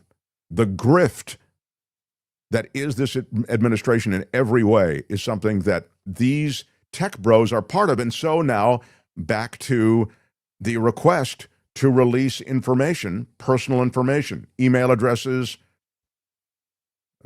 and phone numbers, any kind of geographic, locational information to Department of Homeland Security. The reason for that, and the reason that there is so much cooperation, is that these companies they have other business to do. Right? We've got billions and billions of dollars in government contracts and in approvals for acquisitions of the sort that is associated with CBS and Paramount. And they're making a play for Warner Brothers now. Now they need cooperation from the U.S. government for that. So, I mean, as long as you need stuff from this regime, you're going to cooperate with this regime. And that's exactly what's happening. So you see a kind of oligarchical structure that we've always had on some level in the U.S., but now you just see it nakedly, and it is supercharged. That's the latest in terms of what's happening with Zuckerberg. He's involved in a pretty high-profile case, though. The case that Zuckerberg's involved with now is associated with the charge that Facebook, knowing the damage that their platform does, continued to move ahead without sufficient safeguards. This is the whistleblower report from some time ago, some years ago. Now it's come to roost in a court case. And so Zuckerberg will have to testify in that court case, and this may really be an inflection moment for Facebook. Again, you look to the courts. There's real damage done to younger people, is the argument. And it can even lead that damage to suicide. So Facebook, aware of these things, it's argued, has legal responsibility, legal responsibility for the effects of that social media platform. I don't think parents are mad enough about this. And it's because I think parents themselves, ourselves, use all these platforms, right? So we think, oh, it's not that bad, but you don't realize how kids' social lives get wrapped up in social media, what happens to them, and how they're spurred to keep clicking on and keep using this. And it can be really, really damaging. Yeah. I mean, this is this could be a landmark case. I don't know that you'll get a decision that you want, where, if you will, Zuckerberg and those at Facebook will be held to account. Yeah. But the idea that there is a trial over the mental health of teens as it relates to social media, it's a real thing. It's a super relevant thing when it comes to contemporary society. And his basic argument, I just would say this because, you remember when he testified before Congress, his basic argument was, we put safeguards in place. Mm-hmm. I wish we'd put them in sooner, but we did put them in place. Now, the whistleblower report is, no, you didn't. And you knew what the damage was, and you didn't put anything in place. So I've also heard the argument, well, you parents control your teens. Like, if you don't want your teens to use it, then don't let them have the apps. Don't let them, that there's a parental component to all of this, that, that because I'm letting my daughter use Instagram, that I'm the one to blame. And I don't think that's completely wrong, but I think it's very, very difficult to completely stamp out and wipe out social media when you're talking about teenagers.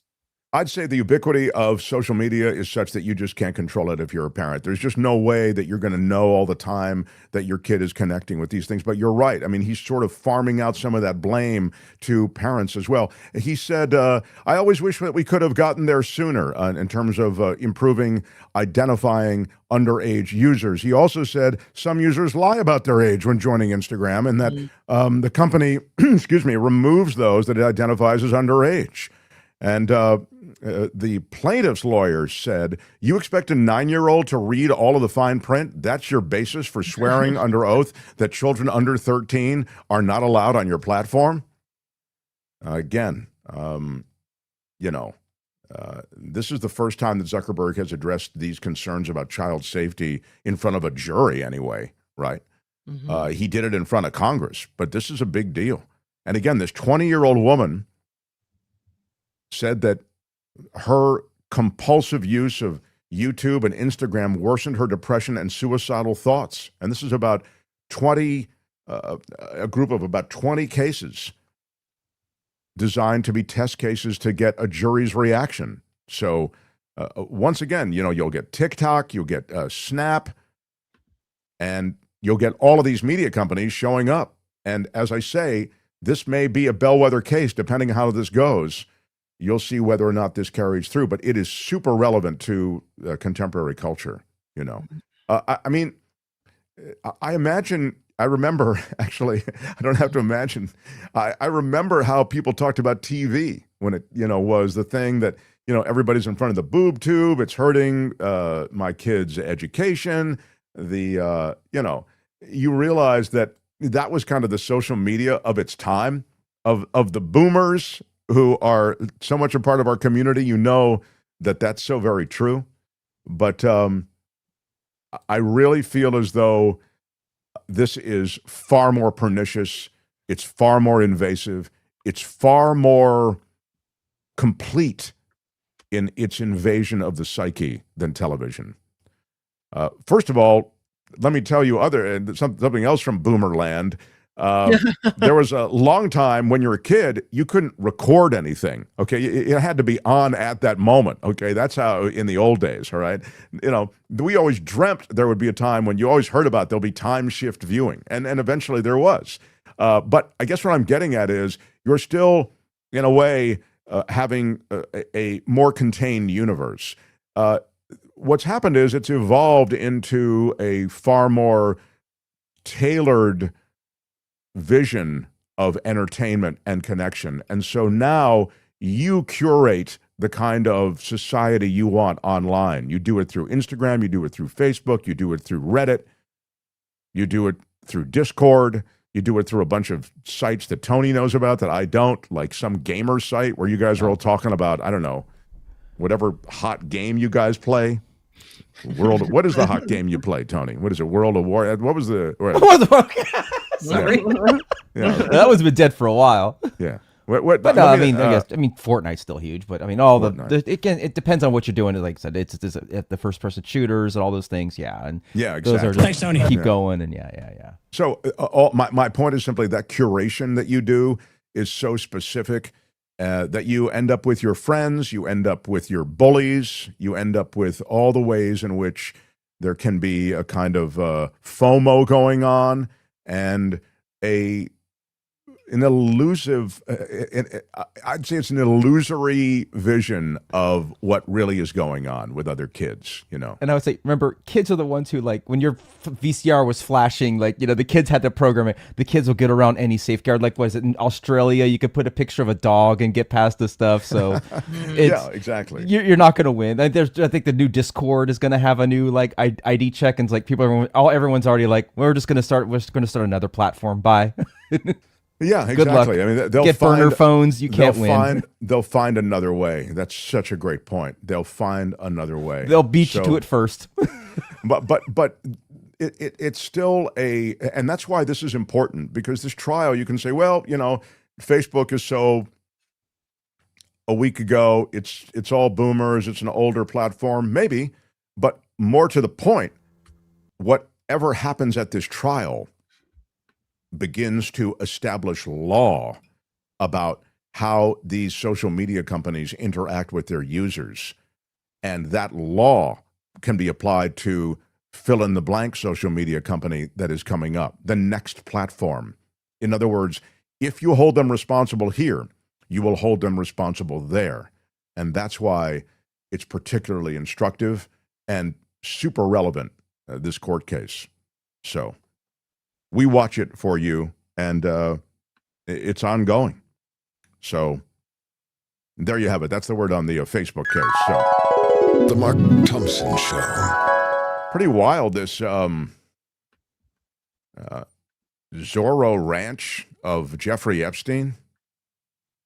It's in New Mexico. So it was happening at the ranch and Epstein Island, huh? And Yeah, exactly. In Florida. Kim's right. It's sort of like this was like if the island was too far for you, how about the spot in New Mexico? Wow. This is a full-time investigation that was just greenlit, I should say, given the green light by New Mexico lawmakers this week. And they're looking at what happened at Zorro Ranch, as it was called. This is where Jeffrey Epstein was accused or is accused of trafficking and sexually assaulting girls and women. This is a bipartisan committee. They're going to seek testimony from survivors of alleged sexual abuse at the ranch. It's about 30 miles south of Santa Fe. They're also looking to talk to local residents and having them testify.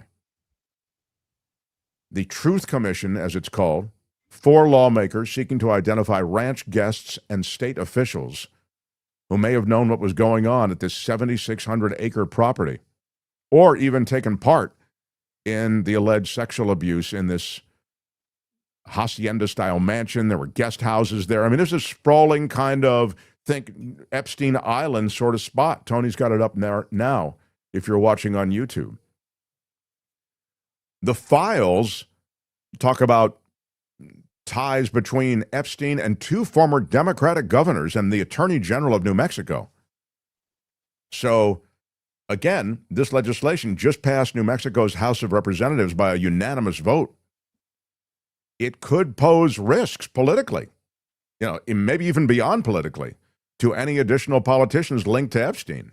I mean, this is a democratically run state, and it seems like many heads of state, many powerful people, investors, scientists, many politicians may have visited the ranch, and now they'll be doing the Lutnick dance. I visited it, but I didn't really want anything to do with Jeffrey Epstein. I wanted a transaction with him, and some of that stuff might be true. I mean, it is true that people spent time with Epstein or visited Epstein or communicated with Epstein, and they weren't involved as sexual predators. But wow, it's just the wrong file to show up in right now. They have $2.5 million that they have put aside for the investigation, and they have subpoena power. So they want to look at New Mexico law also, because they say that there could be gaps in New Mexico law right now that might have allowed Epstein to operate in the state of New Mexico. And they're starting work right away. Here's the quote from the state representative, Andrea Romero. She's a Democrat. She co-sponsored the initiative. He was basically doing anything he wanted in this state without any accountability whatsoever. So victim advocates, of course, applauding this. And this Zorro Ranch has been overlooked by federal investigation because they were really focusing on the Epstein Island story, the Caribbean island, the New York townhouse. But a lot of the survivors had experiences in New Mexico. And so this will be the place that will now get a renewed look. And Virginia Dufresne, she says that she was abused many times at this ranch in New Mexico. This is a huge, huge story that only continues to get bigger. And this place was known as the Playboy Ranch, according to one federal law enforcement arm. The former New Mexico Attorney General Hector Balderas launched a probe in 2019. It was put on hold at the request of, anybody? Federal prosecutors. 2019. Who was president in 2019? New Mexico Attorney General Raul Torres has assigned a special agent to probe allegations that may come through the Truth Commission. And Democratic State Representative Mariana Anaya, an advocate for sexual assault survivors who co-sponsored the legislation, also working on accompanying legislation to extend New Mexico's statute of limitations for childhood sexual assault that would allow these civil actions by survivors of Epstein's alleged abuse to take flight. Now they would be limited, of course, by the statute of limitations. So he flew in guests to this place, hired local massage therapists to work there. And all of this is in the Epstein files. All right. So it's stuff that has been available for some time to law enforcement, but it has gone orphaned because of very powerful people who wanted to keep it orphaned.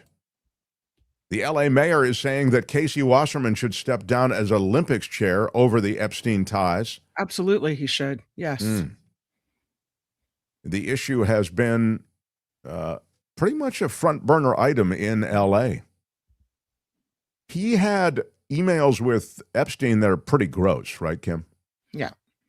Yeah. He's in it. He's in it deep. Well, meaning they were kind of flirtatious, sort of. Talking to Ghislaine Maxwell, I think. They were flirtatious with Ghislaine Maxwell. Mm-hmm. And it was, I think actually the way you put it is a good way to put it. He was in deep, you know. The scrutiny on Wasserman has escalated despite the LA Olympics board last week backing him to stay based on a review, as noted here. He cooperated with that review. The review is by outside legal counsel. They are looking at his contacts with Epstein and Maxwell. I think that decision was unfortunate. I don't support the decision, said Mayor Bass. I do think that we need to look at the leadership. However, my job as mayor of Los Angeles is to make sure that our city is completely prepared to have the best Olympics that has ever happened in Olympic history. The mayor and California Governor Gavin Newsom have key roles in the success of the LA Olympics and the Paralympics. They have to ensure all layers of government support the logistical challenges. There's a lot to this. It's July and August of 2028. The Olympics will take place. And Wasserman's been this driving force of the LA Olympics since they started the effort to try to get the Olympics in 2015.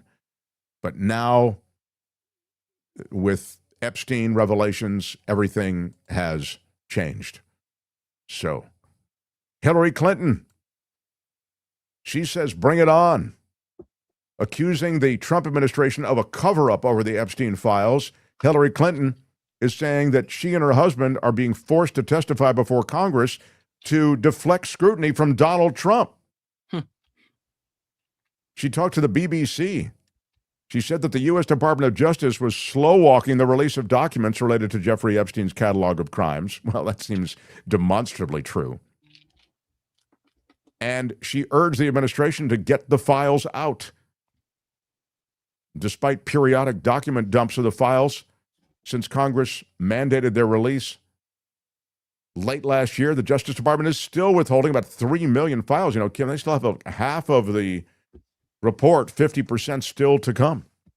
And who doesn't think that they're withholding the files that are the most damaging to Trump, right? I mean... Well, Trump's all over it like a bad smell. I mean, he is mentioned in the files. I saw one...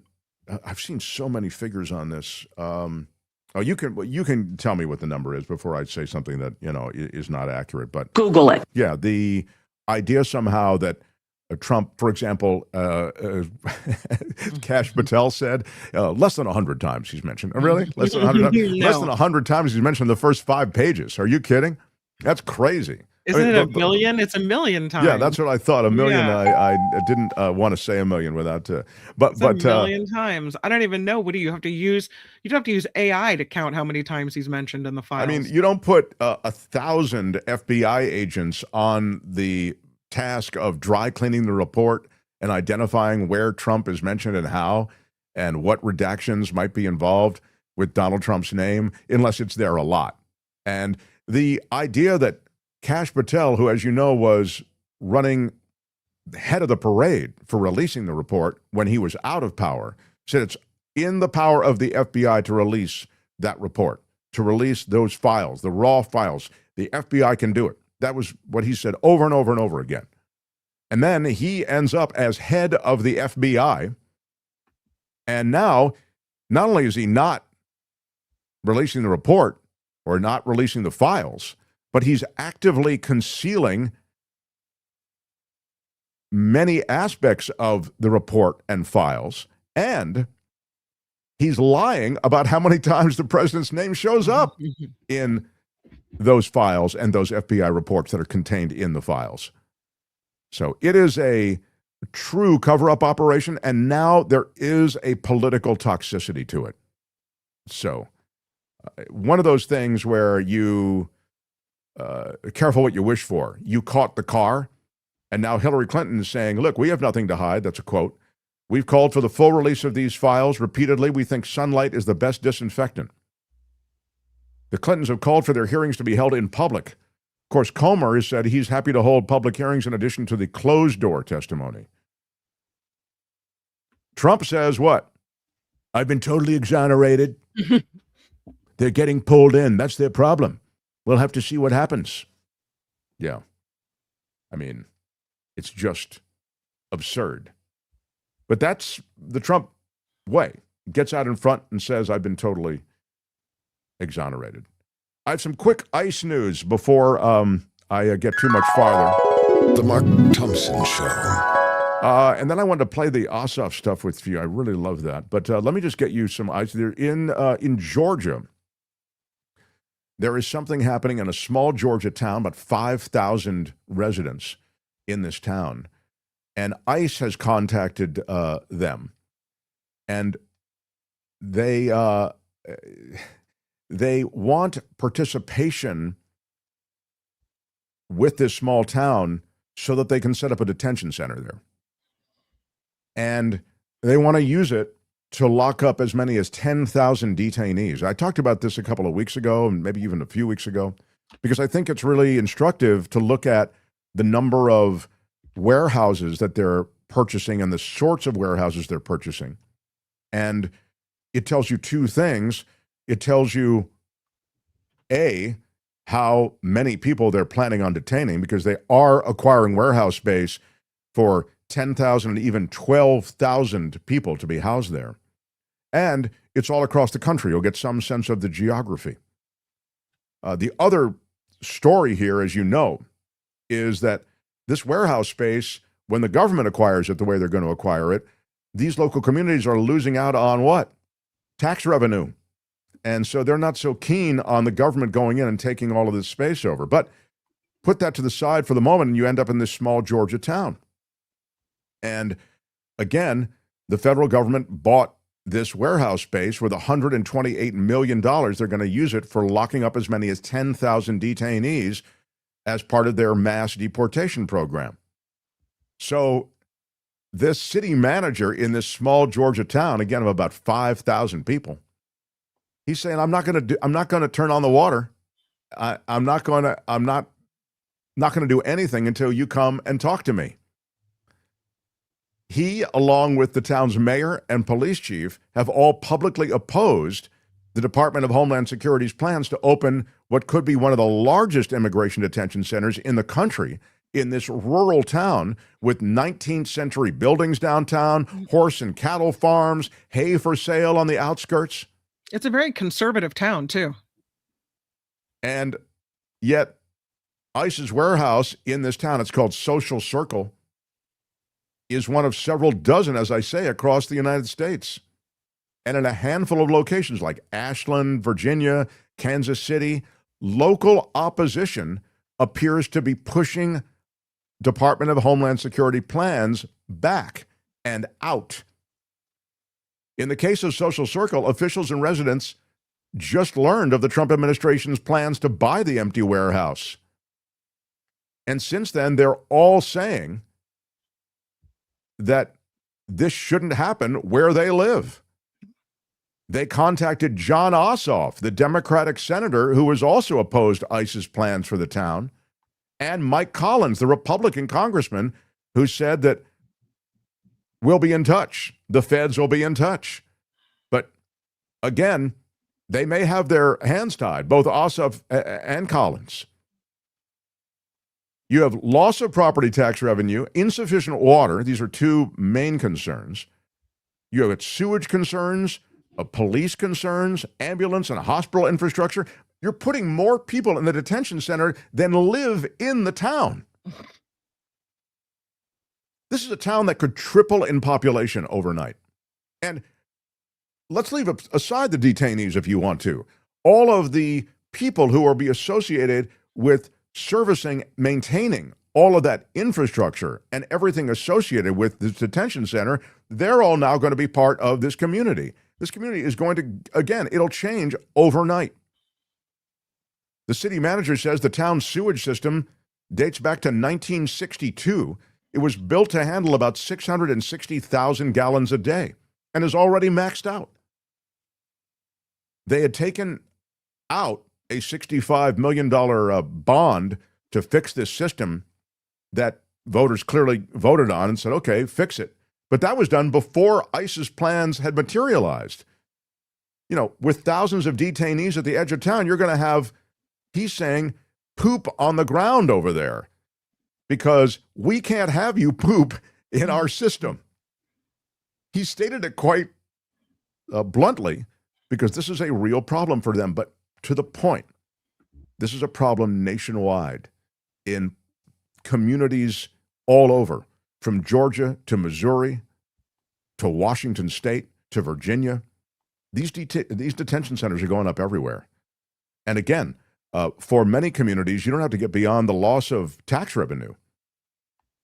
It is the warehouse owners paid $300,000 in taxes last year. I mean, this is not, some incidental amount of money.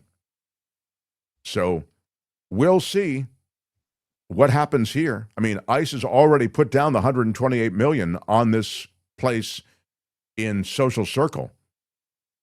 And the idea is the federal government is overpaying so that many of these communities don't push back, because the pushback would come from the seller. The seller is being offered a multiple of what the property's worth. The seller's like, go ahead. And now you're seeing the effects. So it's interesting. I don't see a lot of philosophical disagreement with what's going on as I read through some of the comments on these Facebook posts and all the rest. These places all have Facebook postings and Facebook pages and protesting pages. But I would think that in addition to all of the infrastructure issues and changing your town overnight, there might be also the brutality of this regime when it comes to detention centers that you'd begin to see. And so that's being played out in this private prison system that is being supercharged under this administration. It's quite an extraordinary thing to see, and it's happening so very quickly. That's the latest there. The Mark Thompson Show. I don't know what's happening, Kim. I don't know what's happening, but I do know one thing. I know that this is the beginning of Lent. Isn't that right? I think wasn't that yesterday? That was Fat Tuesday was yesterday. No, right? today's Lent. Today's Lent, the day Kim. before. That's why everyone gets the party out of them before they have Really? to get There up. you go. That's what Fat really, Tuesday's Kim, for. Ask please. Tony. He's the religious guy. I didn't need to I don't ask even Tony. go to I knew it. church. I knew it. It would be, I blame you. All right, maybe it's my fault for not asking Tony. I don't know. Was trying to do the right thing. I thought it was pretty straightforward. I knew that it was Lent beginning on February 18th. All right, then. Christians observe how many days of Lent, Kim? How many days? I'll give you points if you can come within 5 days.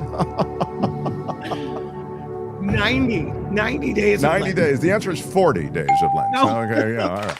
Well, But that'd be a really long I like Lent. that you took a shot. And you Yeah. know what? 90 would be very strong. I like Yeah. maybe they should up it. We I can mean, if always you're have a a true meeting. believer, don't you think you'd go for 90? Damn straight. You should. Every day should be a day of Lent. Tony? Tony's always lenting. Every time I see him, he's lenting. Thanks, Tony. Yeah. What are you giving up, Tony? I don't know. Nothing? No. No, nothing. I'm not a good Catholic. Okay. What is it? They call them cafeteria Catholics. People who just do Easter and Christmas Eve. Yeah, you take what you want from the But word. it's Good the for Catholic you. aerobics, We applaud because it. the Catholics still have to do the stand up, kneel down, sit. I love it. I mean, I love it. I love a good show. You know that. So the more, the more different color slippers and hats and stuff that's spinning around and the incense. I love all that, man. It's it's terrific. I've never seen anything like it. Yeah, it's pretty cool. It's really funny. So the 40 days of Lent through April 2nd. Now, this is the cool part. The Muslim month of Ramadan. Beginning, anybody? Yesterday. Today is what we were looking for. I thought it was. Are you sure? You have got to get your Ramadan calendar. I got the new one, and February 18th is when Ramadan starts. Do they have to give anything up? This is, I think, evening of February 17th. That was yesterday. At sundown. All right, I'll give you partial credit. Come on. It does start at 7. It's sundown to sundown. You're right. They do. Well, they fast during the day during Ramadan. Yeah. So no sweet106bakery.com for Except them. At night. But when the sun goes down, baby, go nuts. Girl, you just woo. You better really get on it. You might want to have it on hand for those night moshings. But it's not done. You'd think Lent, Ramadan, we are not done. We have what? I know. The Jewish holiday of Passover, everybody. Oh. That begins on the 15th of the Hebrew month. And this year, that begins sundown on April 1st. And so that will continue through April 9th. So Passover will overlap with Lent. I love it. Okay. Yeah. It's all happening. What? Does that often happen? I don't know. I have a busy week. I know. You've got between all the Ramadaning and then the Lenting and then the Passovering. You forgot the Chinese New Year. That was yesterday, It's too. the day. It's the year of the horse. The fire horse. The fire horse. Yeah. Yeah. There's never been anything like this. I think so. I mean, it's pretty cool. I have never heard of something like that. Well, when was the last time we had the year of the fire horse? Can you check that, please? Google it. Yeah. When was the last time it was the year of the fire horse in the Chinese New Year? I think it's on, I don't know what the cycles run, but I know you'll tell me in just a minute. There is nothing in our history that quite compares to this. I'm saying it. The last year of the fire horse, according to AI, was in 1966. Yeah. Wow. That's terrific. That's terrific. 1966. Mm-hmm. Yeah. So you are year of the fire horse is noted here from What the Sizzle. If you are born in 1930, 42, 54, 66, 78, or 2002, it sounds like What the Sizzle is saying 2002 would be the last year. What are you saying, Tony? Kinda. Remember, the year doesn't, if you're born in January, then you're not that year of whatever that's they right. say. That's right. It doesn't Believe go, sure, it doesn't just go straight with the Anglo calendar kind of thing, or whatever calendar we're on. Damn it. Yeah. Thanks, Tony. That's a good point. But What the Sizzle is saying 2014 was the, I don't know what that refers to, like the... according to 2014 today, was the last fire horse? PBS's Today Show. Yeah. The year of the fire horse, this is the first time this particular combination of sign and element has rolled around in 60 years. Yeah. So we have a lot of conflicting reports. I've always felt like we've needed a holy man on this show, or a holy woman, a holy person. Joe Fish, Sal the Shoemaker, Joe Box, and Little Anthony. Yeah, those are not the... I'm hoping that we can go to a better pool of candidates than Sal the Shoemaker, but maybe not. I had observed the Muslim housemates and friends, and Ramadan is tough, but you can eat or drink between sunset and sunrise. Yeah. Tony now showing us the Chinese zodiac on a 12-year cycle, each associated with an animal sign: rat, ox, tiger, rabbit, dragon, snake, horse, goat, monkey, rooster, dog, or pig. The 2026 Lunar New Year begins the year of the horse. And as Kim was correct in pointing out originally, even though I said it was the 18th, it is really the sundown of the 17th, I guess. Mm-hmm. And so, indeed. How exciting. So many great celebrations and so many great bits of... and Tony is right, says CC Ryder. Joe Fish, Sal the Shoemaker, Joe Box, and Little Anthony. No, Tony is right. I was born in 67, but since I was born in January of 67, it reverts to 66. Imagine being born in 76. Okay. Damn it. Tony. I am telling you that this is interesting. I've got to do more research.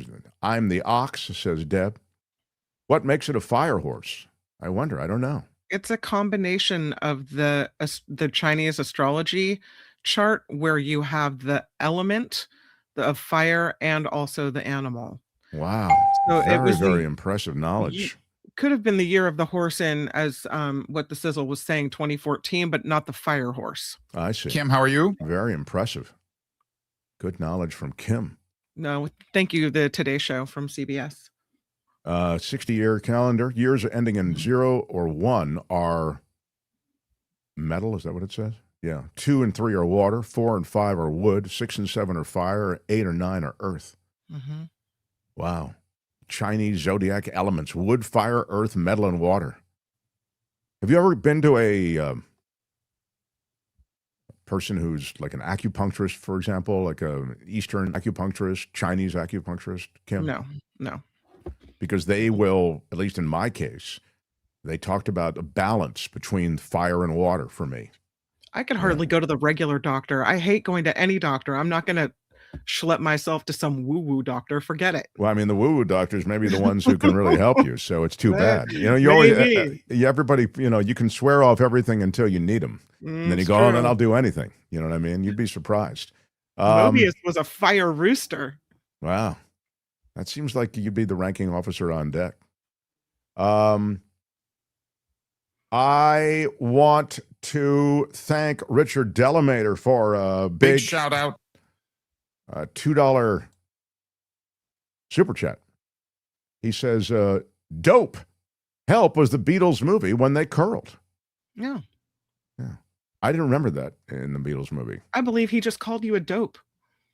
I think he meant it's dope, dude. It's dope. That's what I think. So.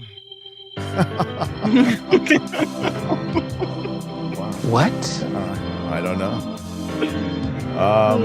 Well, we've had fun. Have you ever been a member of the Chinese Communist Party? I am anxious for tomorrow, because tomorrow we will ask David Katz, the former federal prosecutor, about any number of things. Oh, there they are. Is that the Beatles from the Help movie? I guess so. Nope. No? Yeah, that's what Tony would have up there. Yes. Tony, you are so good. Gosh. Thanks, Tony. Oh, no, Tony. Tony is the real thing. And tomorrow, Tony takes the day off. Albert joins us tomorrow and Friday. But good week with you, Tony. We appreciate you. Love you, my friend. That's not fake. Yeah. That's real. And as I say, David Katz tomorrow. Look forward to everybody being here. Big week. Thank you. And now... I'm Shadow Stevens for The Mark Thompson Show. Bye-bye. Jim Shields. Out of time. Bye-bye. Out of time. Until tomorrow. Bye-bye.